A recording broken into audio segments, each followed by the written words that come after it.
حضرت حسین کے قتل میں جس کسی نے بھی قاتلوں کی اعانت کی، حضرت امام حسین کے قتل میں جس کسی نے بھی قاتلوں کی اعانت کی، کچھ مدد کی، کچھ ان کا سہارا بنے، فرماتے ہیں کہ وہ مرنے سے پہلے ضرور بضرور کسی نہ کسی آفت و بلا میں مبتلا ہوں گے۔ وہ مرنے سے پہلے ضرور بضرور کسی نہ کسی آفت اور بلا میں مبتلا ہوں گے۔ میرے پیارے بزرگوں اور دوستو، اعانت سے مطلب کیا؟ حضرت امام حسین کے قاتل راستے سے گزر رہے تھے، یا پھر ان کو راستہ نہ معلوم تھا تو کسی سے راستہ پوچھا تو ان کی مدد کی کہ راستہ ادھر سے جاتا ہے۔ ایسی مدد کسی نے قاتلوں کی کی، یا کسی قاتل یا امام حسین کے قاتلوں کو کسی نے پانی پلایا، یا امام حسین کے قاتلوں کو کسی نے کھانا کھلایا، یا امام حسین کے قاتلوں کو کسی نے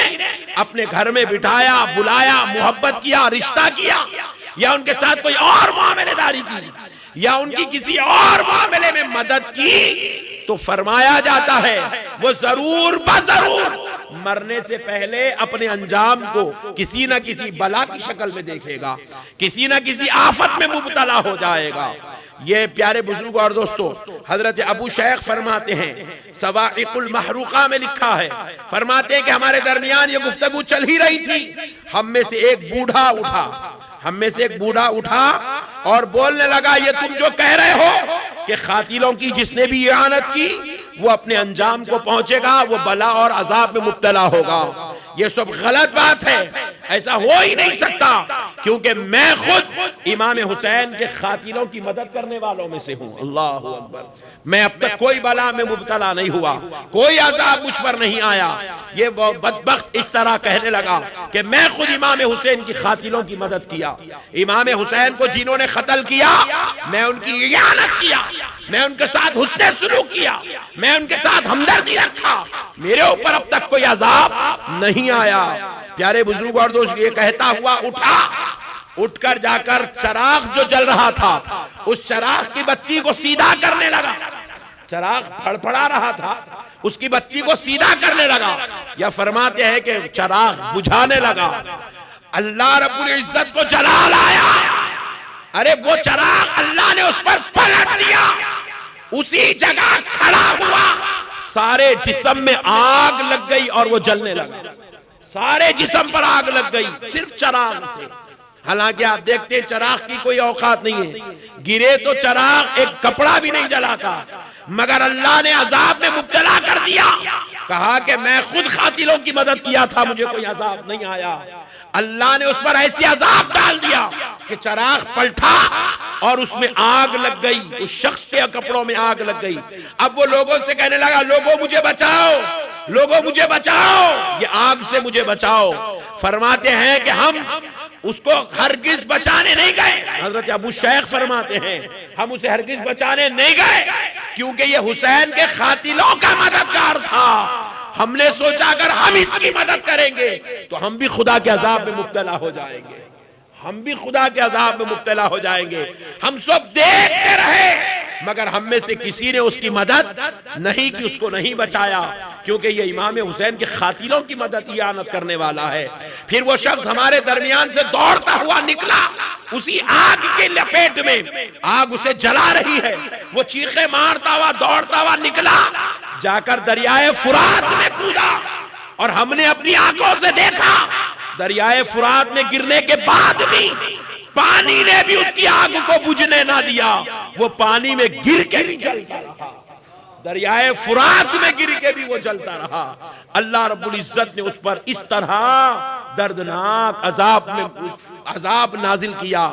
اور وہ اسی آگ میں جل کر مکمل خاک ہو گیا،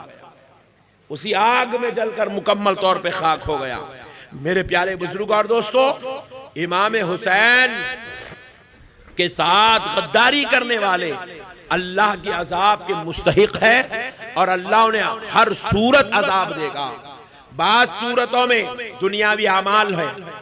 دنیاوی اعمال میں بھی جب کمی کجی ہو جاتی ہے تو تکلیف عذاب ہوتا ہے، حساب ہوتا ہے، مگر خدا کی قسم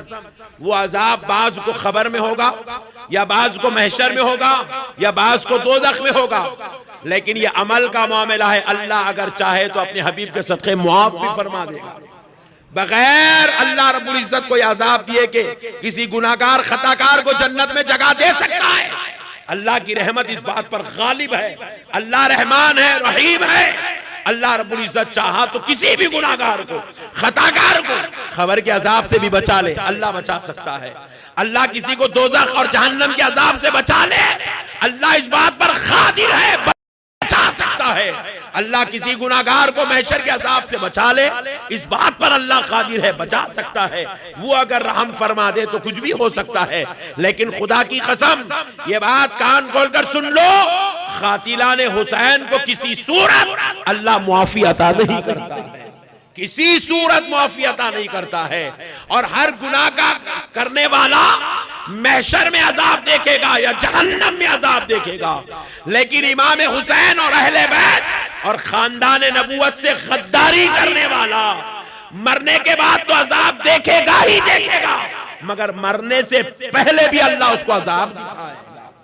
کسی پر ذلت کا عذاب ہوگا، کسی پر بلاؤں کا عذاب ہوگا، کسی پر آفات کا عذاب ہوگا، کسی پر نحوست کا عذاب ہوگا، کسی پر ہلاکت کا عذاب ہوگا، کسی پر رسوائی کا عذاب ہوگا،